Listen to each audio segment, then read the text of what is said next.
Okay, I think we're doing well. So welcome to the Tory Burch Foundation webinar.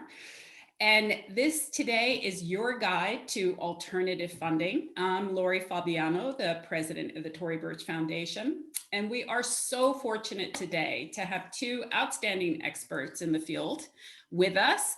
The first is Geri Stengel. And Geri is the president of Ventureneer, which works to level the playing field for all entrepreneurs. She co-produces the well-known research report that American Express does called The State of Women-Owned Business. She is well known as a contributor for Forbes, where she writes about women entrepreneur success factors. And she is a mentor for We New York City, which is an initiative dedicated to helping women start and grow their businesses. And finally, she has spent years as a board member for the New York City chapter of NABO, which is the National Association of Women Business Owners. And our second expert today is Virginia Almendarez, and she is a senior entrepreneur success manager at IFundWomen, which is the go-to funding marketplace for women-owned businesses and the people who want to support them. She comes from the nonprofit sector as a fundraiser, where she worked with such organizations as the Apollo Theater and Alvin Dance Company. She is also an entrepreneur, so she knows what you're going through. She's a small business owner, the founder of Queen, a petite activewear line. And I'm very jealous, she is a triathlete, so you might run into her in Central Park, figuratively and literally. So we're thrilled to have Geri and Virginia here with us to discuss alternative funding options and how to determine what's right for your business. They'll present separately, and then we'll have time for questions. Be sure to ask questions in the Q&A box, and we will do our best to get to as many as we can. Also, feel free to say where you're tuning in from. We always like to hear from you. But let's get started, because this is such a rich topic, and I'm so excited to hear what they have to say as well. So, Geri, over to you. Terrific, terrific. So delighted to be here, and I'm just trying to make my screen or my, there we go. Okay, so my slides are now big. I'm Geri Stengel, and I'm delighted to be talking to you about how you should decode financing to help you get the capital your business needs.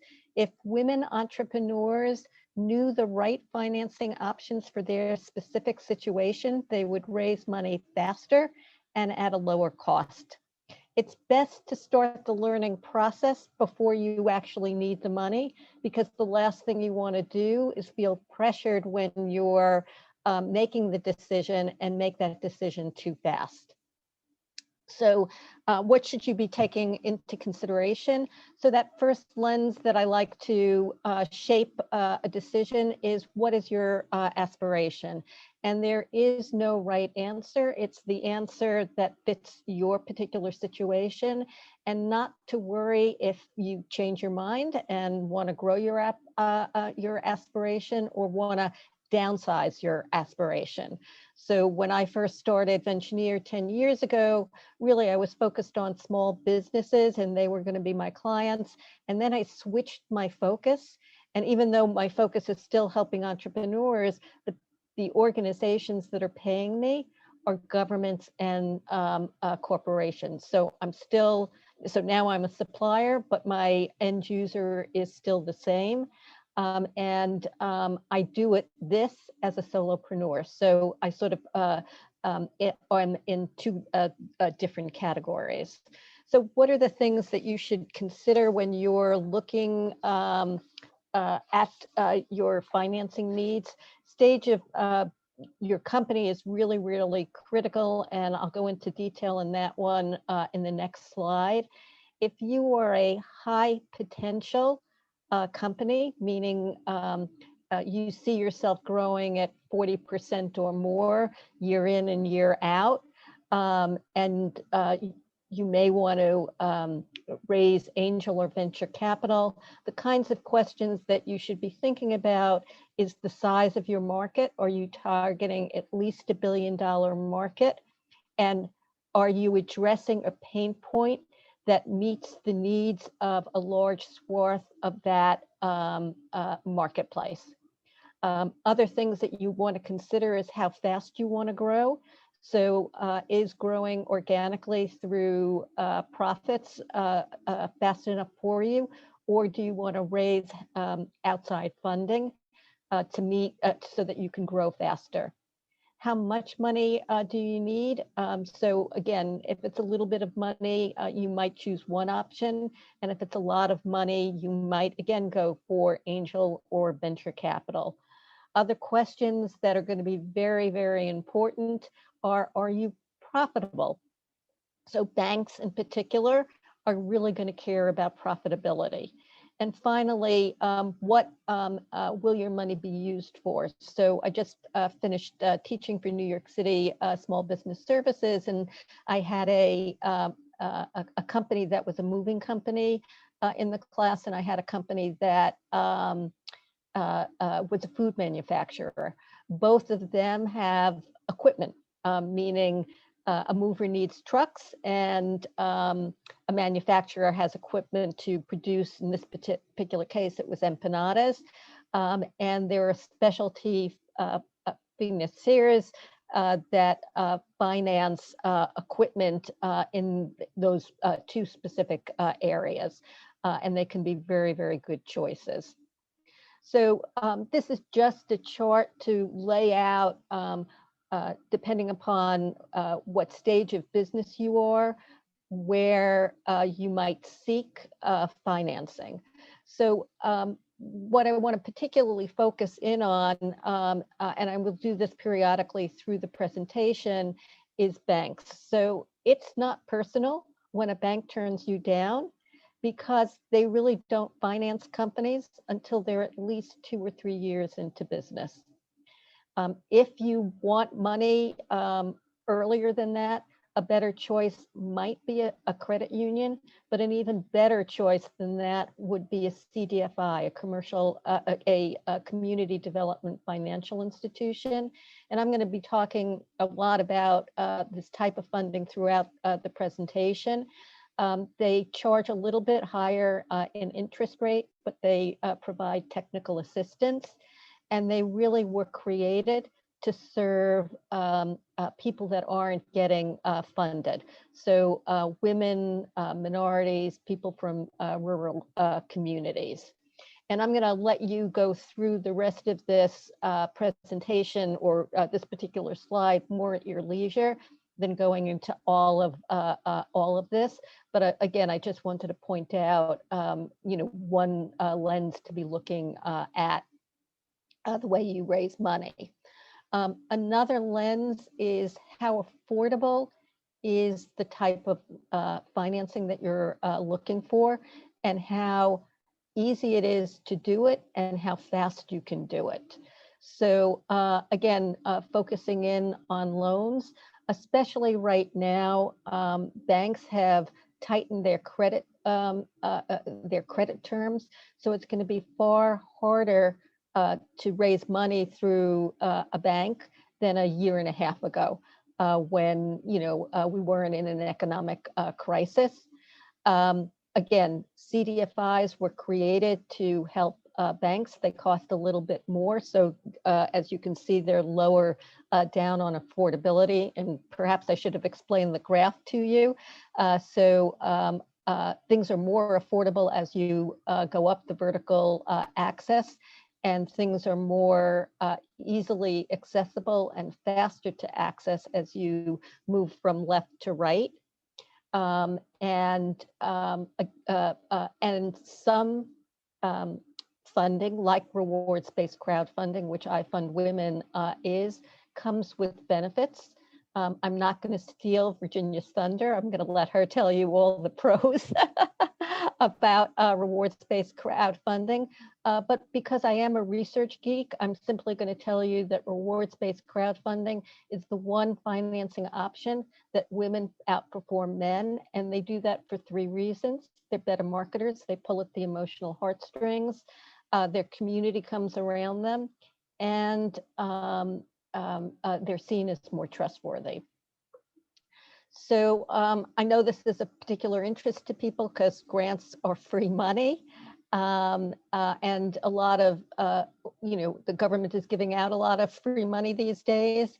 And so are corporations. Not going into PPP loans. I'm going to talk more about economic development loans. So at the federal level, you have SBIR and STTR loans, so Small Business Innovation Research Grants. And I just forgot what STTR stands for, but it is in the deck and it is explained to you. And it's easy to find out about that kind of grant because you just have to keyword search in Google and you'll get there. Other states and cities also do economic loans. In the case of SBIR and STTR, it's really grants to do research. So most of those companies are STEM companies. So they're in science, technology, engineering, and math in those areas. And those kinds of grants are highly restrictive. They take a lot of time and effort to get, or writing the proposal, and it's a lengthy process, and it has strings attached. There are a lot of corporations, and Virginia will go into this in a moment, that are also doing grants. And unfortunately, there is not one place to look for this. It's Google searching or setting up an alert, or going to IFundWomen or Hello Alice as sources for multiple grants. Applying for competitions is great. Again, it's free money. It's time to reflect and improve the way that you're talking about your business. Competitions are usually about getting money, but it helps you improve everything that you're doing. So a customer pitch would be improved as well. Friends and family. This can be a tough one.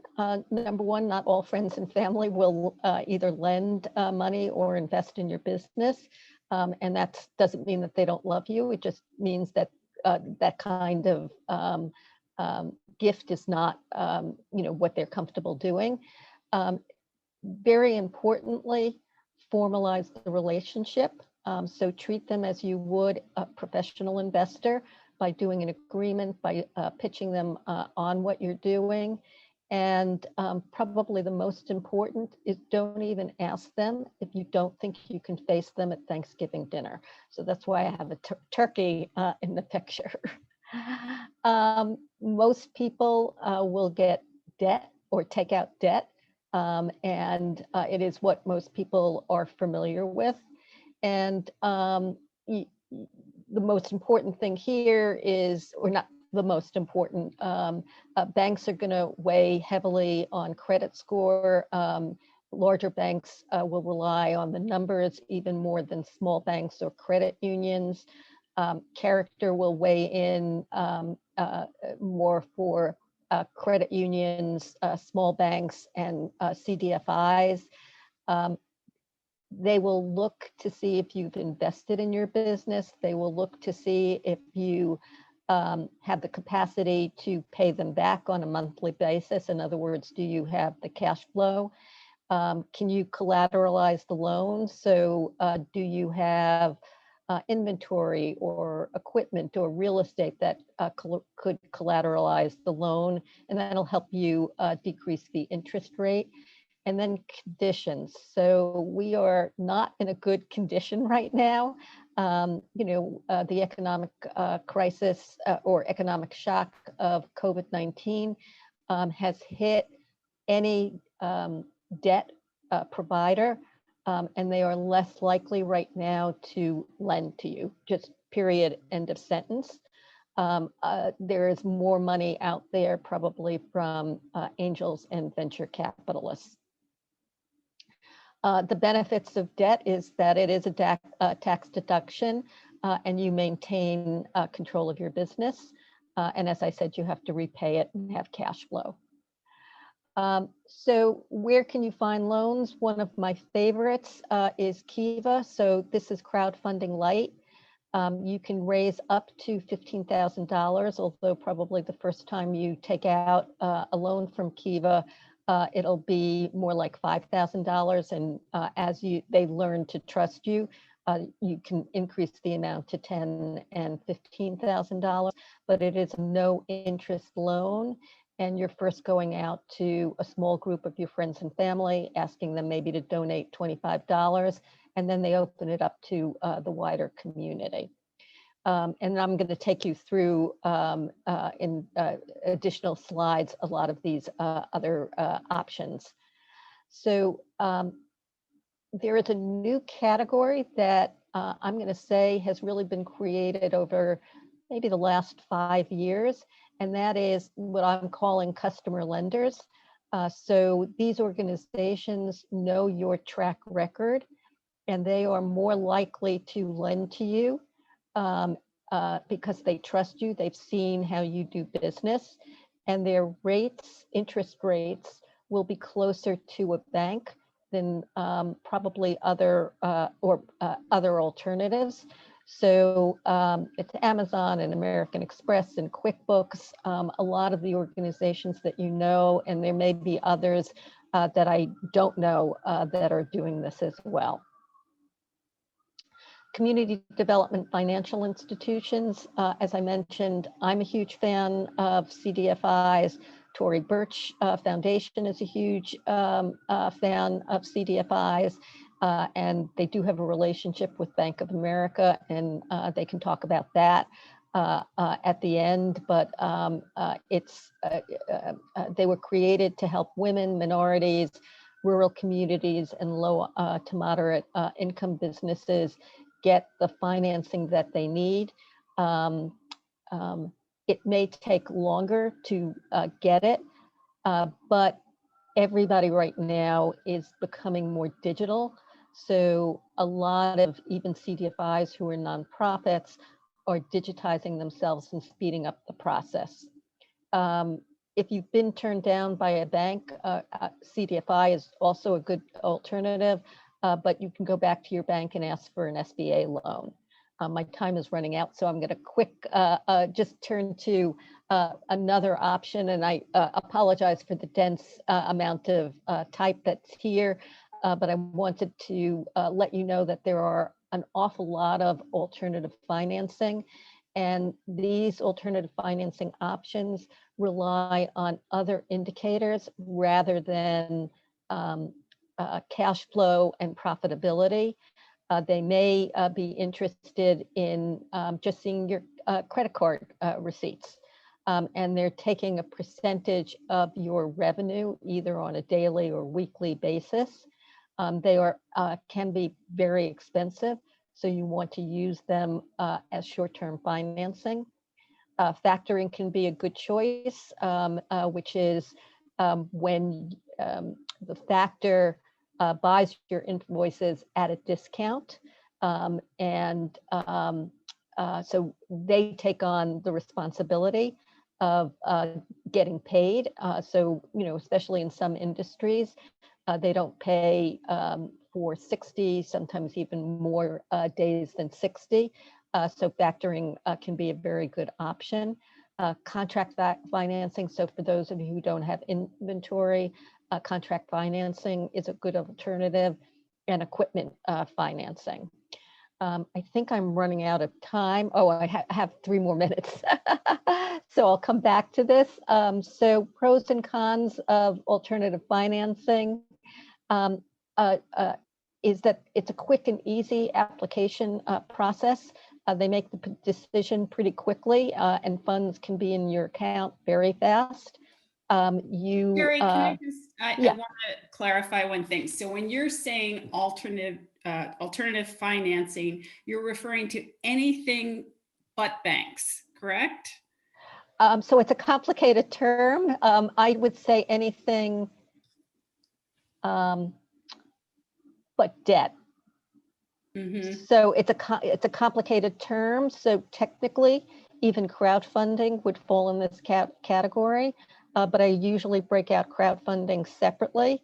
And even in some cases, like a Cabbage or an On Deck, they started as merchant cash advance providers, but now do loans. So you might be getting a loan or you might be getting a cash advance from them. So it's everything is blurry and complicated. So I don't have a definitive answer for you. But the bottom line is there are now many, many different ways to obtain financing. Some are obviously far better than others. And, I think if you could identify a little bit the ones that come with far more risk, I think that's helpful. Yeah, so merchant cash advance is one that would be risky because they're taking a percentage of your business on a daily basis of your revenue. And because they're looking at other indicators, they're taking on a lot of risk. And off the top of my head, I'm not sure of the range, but it could be, let's say, anywhere from a 25% interest rate up to 100%. So when you're considering something as expensive as merchant cash advance, it's something you might want to discuss with your accountant, because you really have to be sure that you're going to be generating the revenue to make it worthwhile for taking such an expensive type of financing. Yeah. But So, you can usually, but you can get some of those loans, maybe not in minutes, but very, very quickly. right. And again, They are very dangerous. They can be dangerous, but they can be, if well used, they can be appropriate. Okay. But I would, again, seek professional advice to really understand whether that high interest rate is really worth your while, because I think a lot of entrepreneurs get stuck in this particular case. So you go in with your eyes wide open. Okay. So I think I am now over on time. So I just want to pause here for a moment to give you the bit.ly link so that you can download the presentation. And if that doesn't get you there, you can always go on my website, Ventureneer.com, the content section, and it'll be on the left-hand side of the left-hand side of the page. Okay. Great. Thank you so much, Geri. And before I introduce Virginia, I just want to go through a couple things. In addition to this way to get Geri's slides, we will be sending out an email with a link to the presentation and all the slides, which will live on YouTube. So a lot of you have asked, and I know that Geri's presentation was so rich and there is so much information in there. I know I want to go back through the slides as well. So I think that that would be a great thing for everybody to do. She mentioned a couple things that I just want to point out. Another resource for is, and we've gotten some more questions about PPP loans and government grants. There is a great deal of information on the Tory Burch Foundation website about how to navigate PPP grants and about getting other grants as well. So I would direct you to that. Also mention that we have a partnership with Bank of America that utilizes CDFIs, which we are often also called community lenders. And that program you can find on our website. And what that is folks can go to the program and they go to their local CDFI. And if they qualify, they'll be getting a loan with 2% less interest than they normally would have gotten through the CDFI through this program. It's an amazing program. We've already loaned $63 million in loans through this program, and our goal is to get to 100 million at least. So with all that said, I now turn it over to Virginia, who's going to talk about crowdfunding and more. Perfect. Thank you, Lori.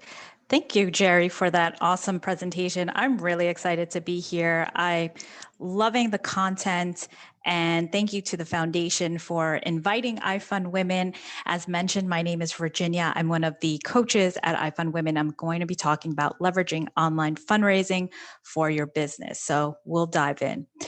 So Lori mentioned this, if you are new to IFundWomen, we are the go-to funding marketplace for women-owned businesses and the people who want to support them with access to capital, coaching, and connections.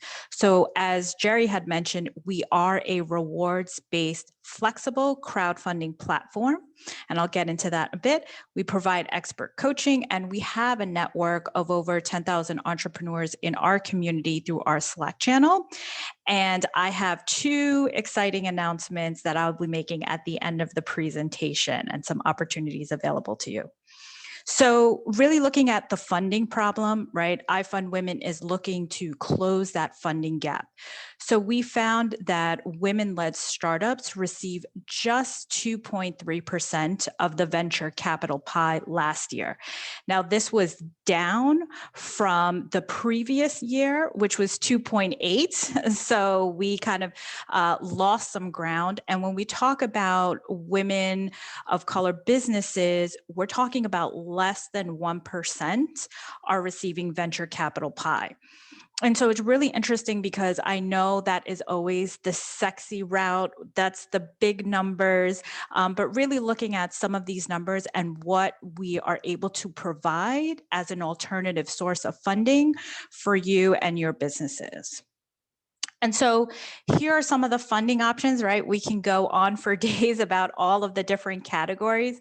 Obviously, Geri is talking about some of the business loans, right? I know there's a high interest around grants. Some of you are putting in your own money into it, right? Bootstrapping. Today, we're going to be talking about crowdfunding, rewards-based, so not equity.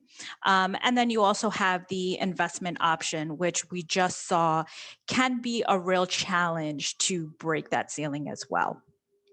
So really, what is crowdfunding, right? So crowdfunding is when you raise small increments of money from lots of people that you know that adds up to just enough money to achieve a specific goal. What I would love to say is what crowdfunding is not with IFundWomen, it is not charity. Okay. So for some, it is a mind shift, right? You really are providing some type of value, some type of incentive, non-equity incentive for people to support the growth of your company, right? And so it really is about using the language and the strategy that I'm going to go over in just a minute to have access to that capital to support the growth of your business and to achieve your specific financial goal. So over the next couple of slides, I want to quickly show some of the campaigns that we've launched on IFundWomen that have used crowdfunding as a way to prove the demand in the market. If you are looking to build a prototype, this is a great opportunity to do that, use crowdfunding to do that. To pre-tail your product or service, crowdfunding is an option. It has been used as a way to drive sales and marketing. It has been used as a way to raise a pre-seed round. It's also been used as a way to build buzz and awareness. For some people, you do not want to go the venture capital route. And I know I'm talking to some of the nonprofits that I know that are on the line today, right? So venture capital may not be an option for you. Crowdfunding is a great way to go that route. And then it's also a way of avoiding going into debt. So I'm going to dive right in, right? So here we have Shannon Maldonado, and she is the founder of Yowie, which is based in Philly. She was creating a dynamic space that included retail, overnight stay, as well as co-working, okay? And she wanted to build out this space, but prior to even putting any of her money down, even before figuring out like, do I want to invest any of my own supply? Let's see if I can prove demand. So she launched this crowdfunding campaign, and her specific financial goal was getting a team member, a designer, to help her kind of build out the space. That was her specific financial goal. So she put this crowdfunding campaign out. She raised over $75,000, and it also proved that her market and her audience was ready for this offering. So this is what we mean by proving demand before you invest in supply. Here we have Helen. Helen is the founder of Wild.ai. Wild.ai is an app that helps women to train, fuel, and recover based on their menstrual cycle. They needed $15,000 to build their app. And one of the great components of crowdfunding is that she also built in beta testers. So people that supported her, me included, were able to have early access to her app and help to give her feedback as she iterated on her product. So again, if you are building out an app, if you're in the tech space, you can use crowdfunding as a way to build your prototype. So again, an example of a specific financial goal to get you to the next level in your business. Here we have Sarah. So this is an example of pre-selling your product. So if you are a product-based company, even if you are a service-based company, right, you can launch a crowdfunding campaign to sell founding memberships, to sell your product, right? You don't have to come out of pocket to buy your inventory upfront.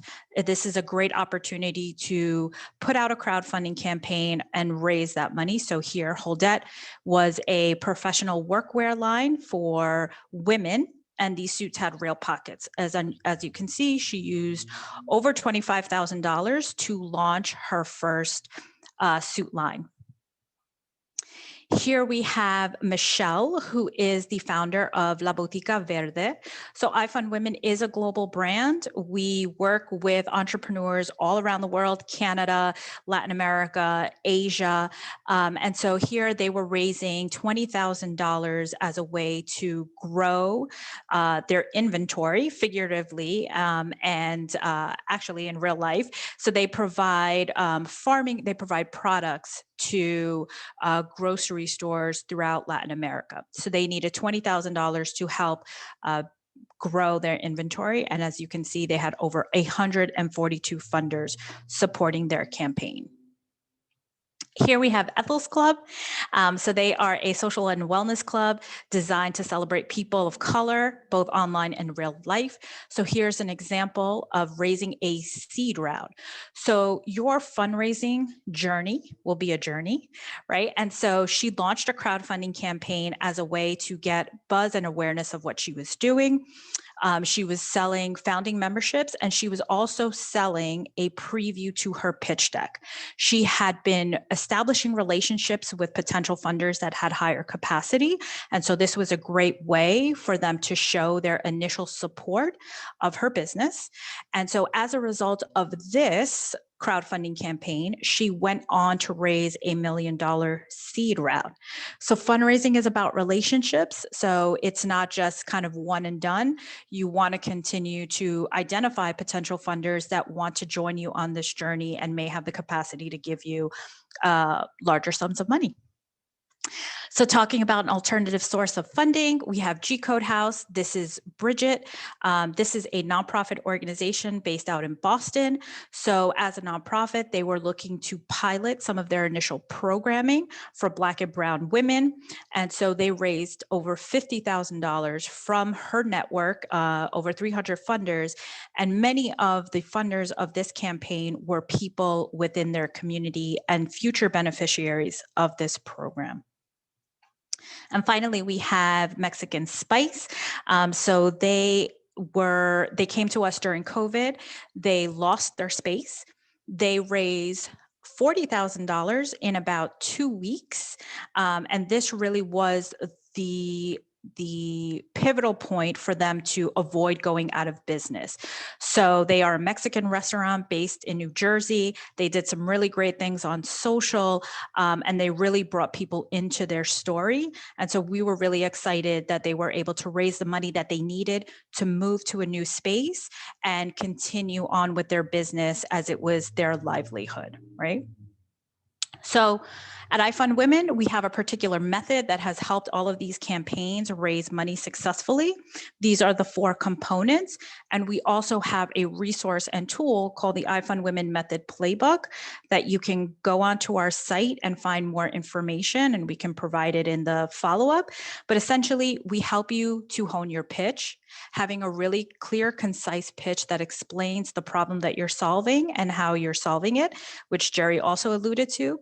Network mapping, so who is going to buy your products and services, your reward strategy, so what is it that you are going to sell, and then finally your audience messaging, so being clear on who you're speaking to and what it is that you want to say to your different target markets to then support your campaign.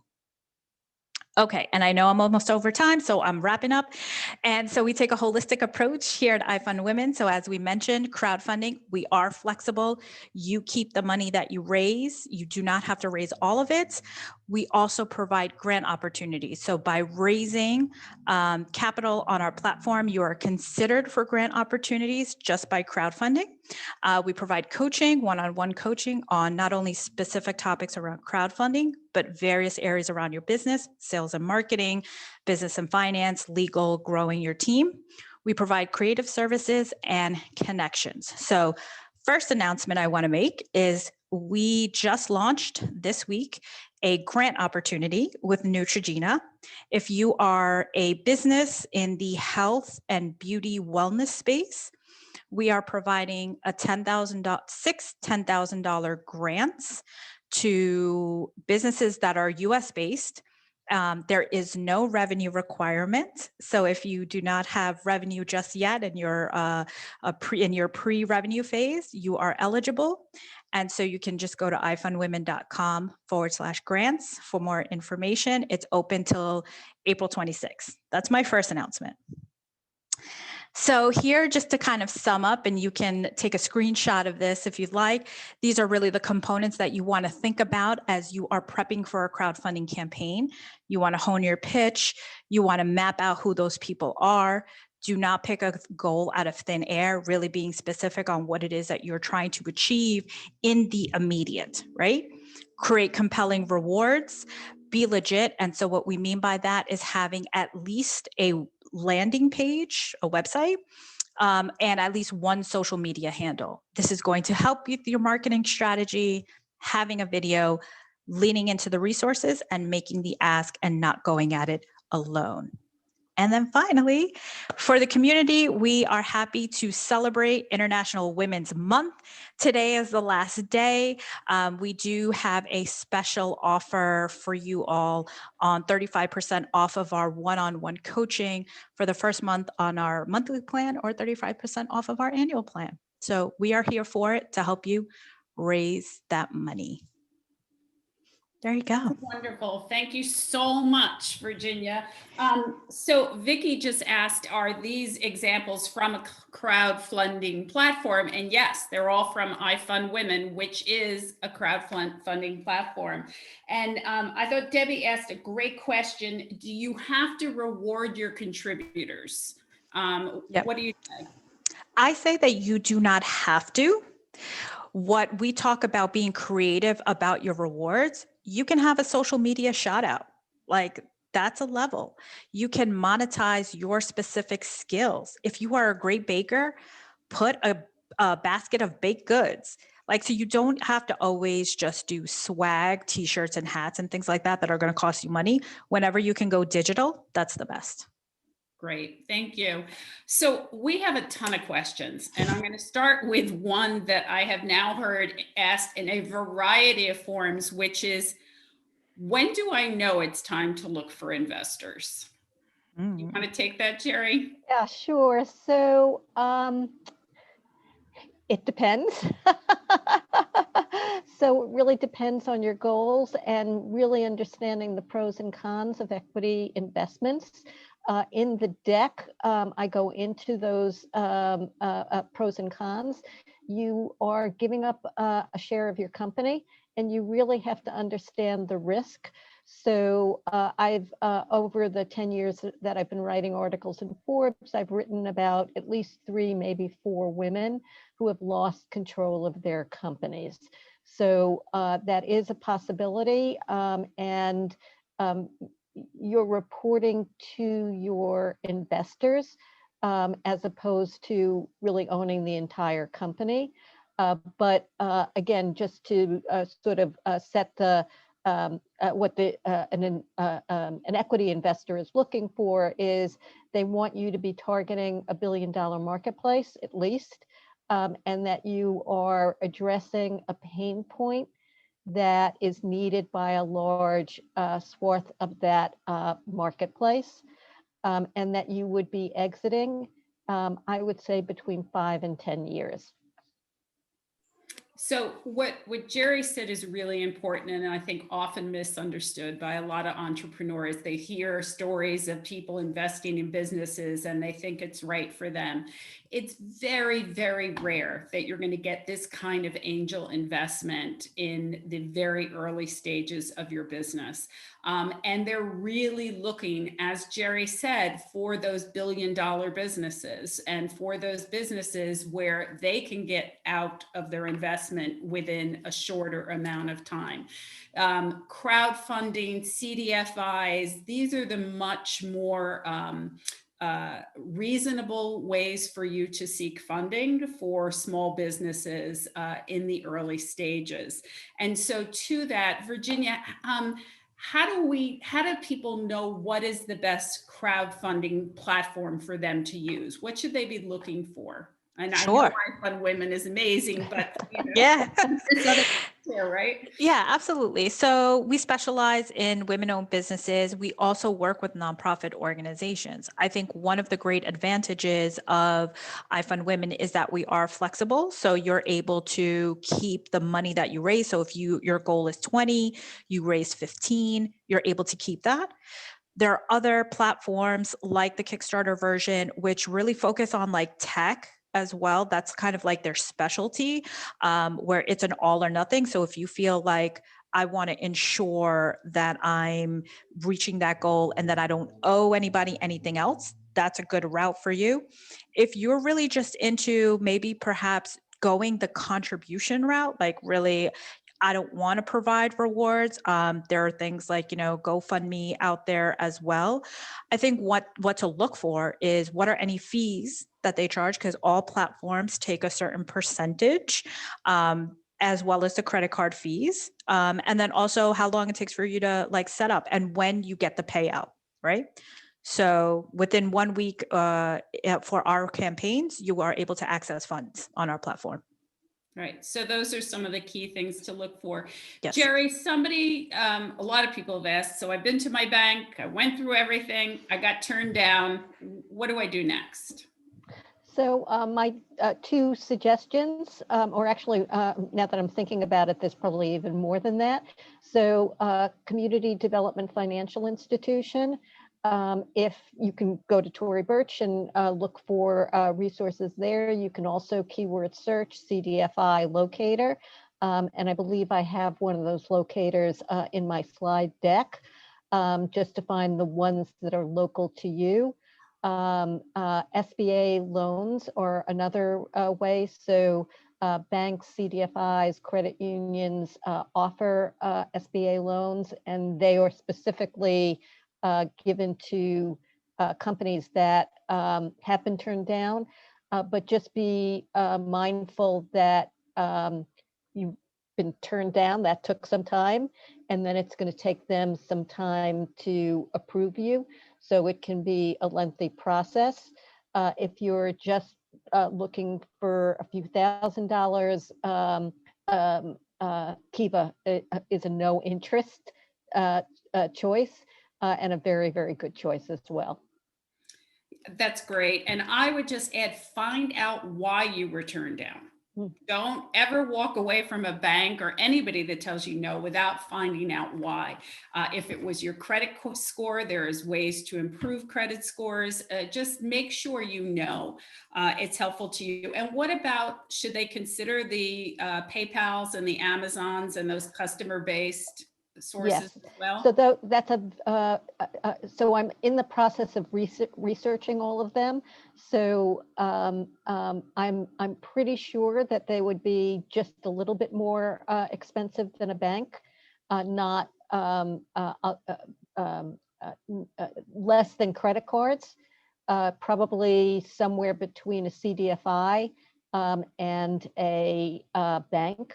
So I think they're going to be pretty reasonable.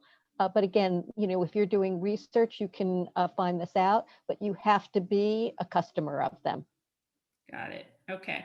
And on crowdfunding, Virginia, people ask, well, there's, you go on these things and there's so many things. How do you stand out? How do I make my story the one that somebody wants to fund?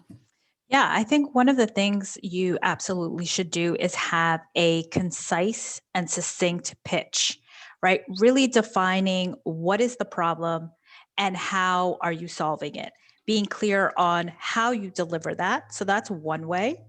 And I think also engaging with your audience, like tell your story. People want to see behind the scenes. People want to know you as an entrepreneur, right? And so I think that's something that is helpful, and keeping them informed and transparent about your business. Okay.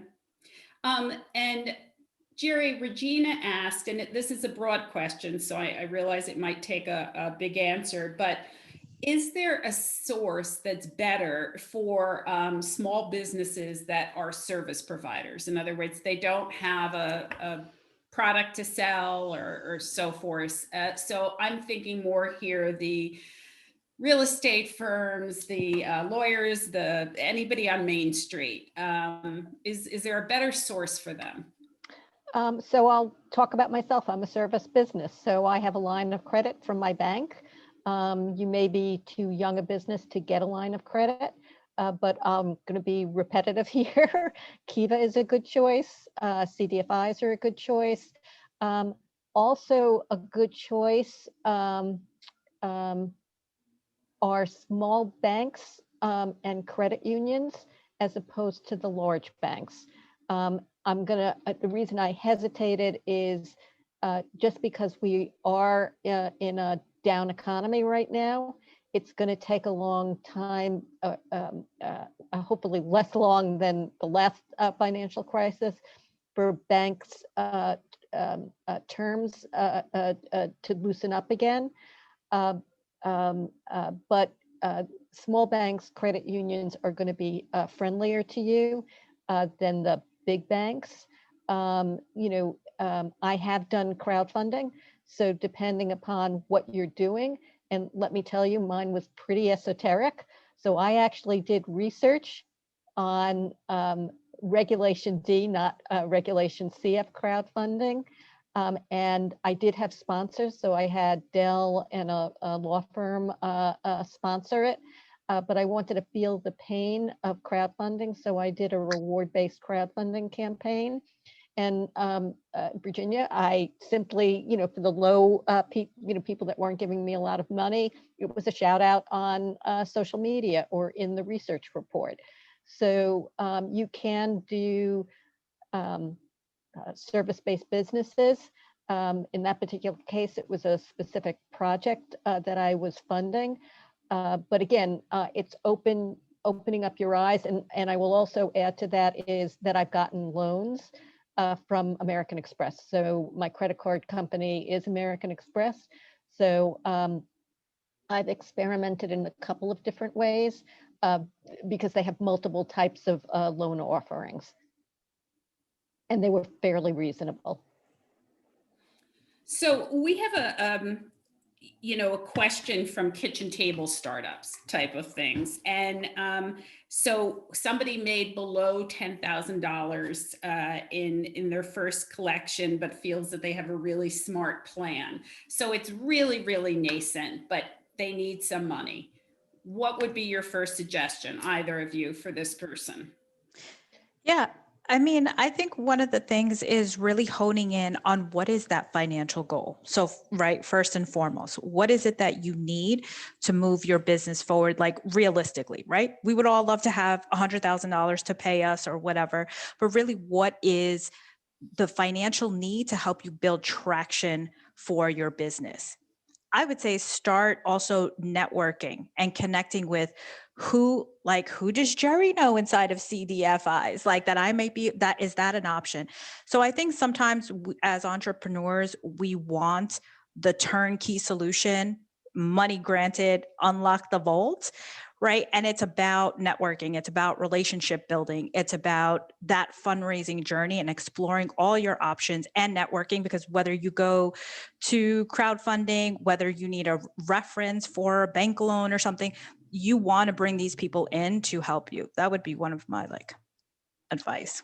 And my two would be, and I'm going to sound like very repetitive, is Kiva and CDFIs. And I want to give a very specific example. So I wrote about Jessica Spaulding, who does Harlem Chocolate Factory.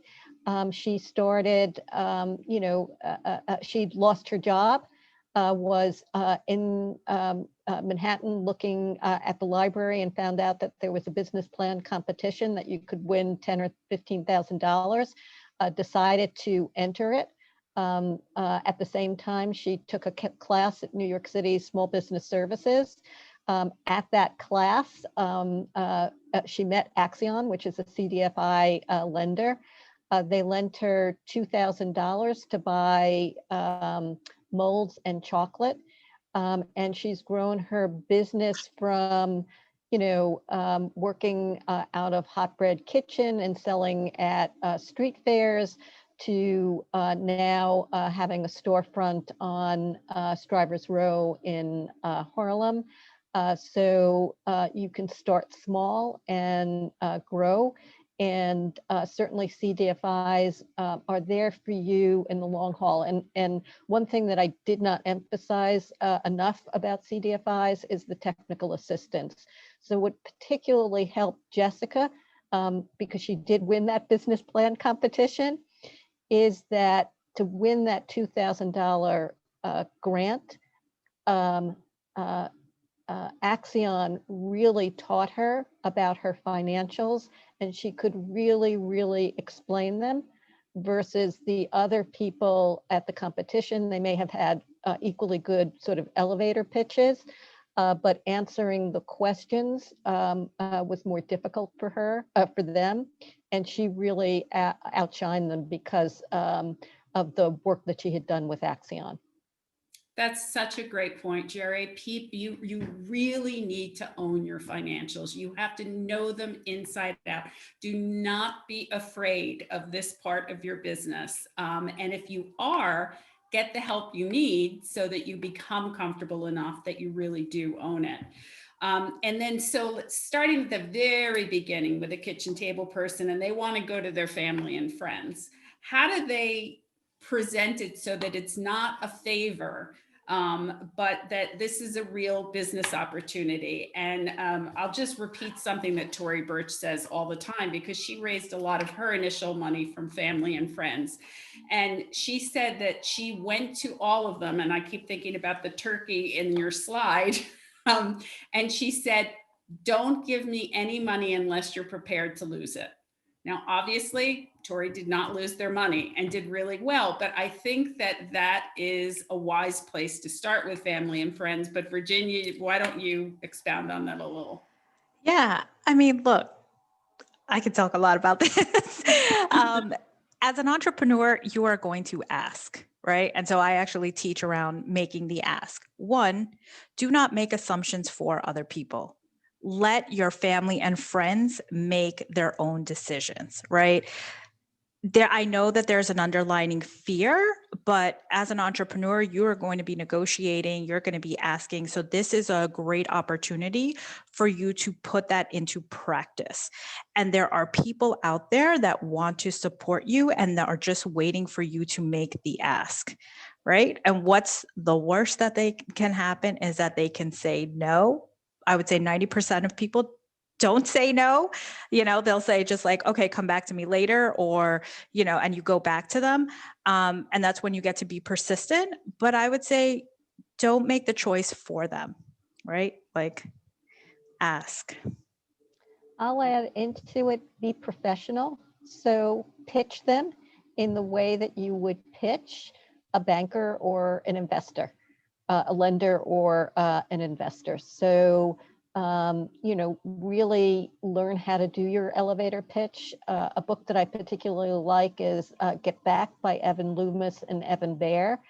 It goes through what a pitch presentation looks like. It's really geared more towards raising angel and venture capital, but it'll help you frame your elevator pitch. And there's, lots of places that you can get tips on doing that elevator pitch.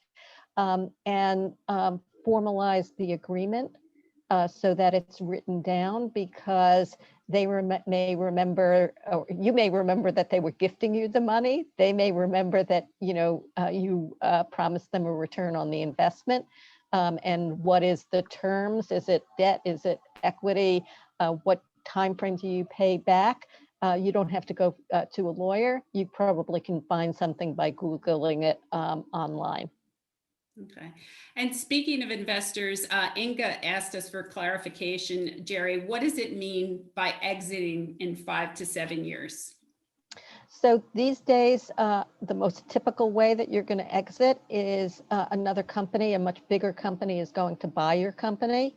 But there are examples like Bumble, who did an initial public offering, an IPO. If you're really scaling your business and you're going to be huge, that might be a way. But again, most typically, you're selling your business to another company.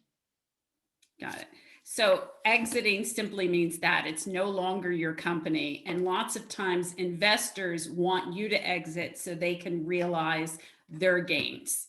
And that's the real pressure part of working with some investors. Now, there are a little bit more enlightened investors these days who are thinking more long-term. I think in business now, people are realizing the long view is much more profitable in the end. But that hasn't really trickled down to a lot of the people doing investing. Again, this is such a big topic, and I encourage you to go back to the slides that Geri and Virginia showed today. Encourage you to use all the resources, which are very deep on the Tory Burch Foundation platform. And I think we're going to have to wrap up. So I just have a couple, unless, is there anything that you just want to add quickly before we sign off here? So I guess for me, it would be really do your homework, and do your homework before you need the financing. Because again, as I said in the beginning, you don't want the financial pressure on you and you make a decision too quickly, which might be going to a very expensive merchant cash advance lender as opposed to finding a cheaper source. Mm-hmm. I agree, right? Do your homework. And I would say lean into the resources that you have available. And from this presentation, whether you go away with executing on at least one thing, I think moves it away from just information to actually moving forward in progress. Wonderful. Well, thank you so much, Geri and Virginia. You've been enormously helpful sharing your expertise with us. And to all of our listeners, watchers, we're going to send out a survey via email later today. And please take a minute to share your feedback and especially tell us what you'd like to see in the future.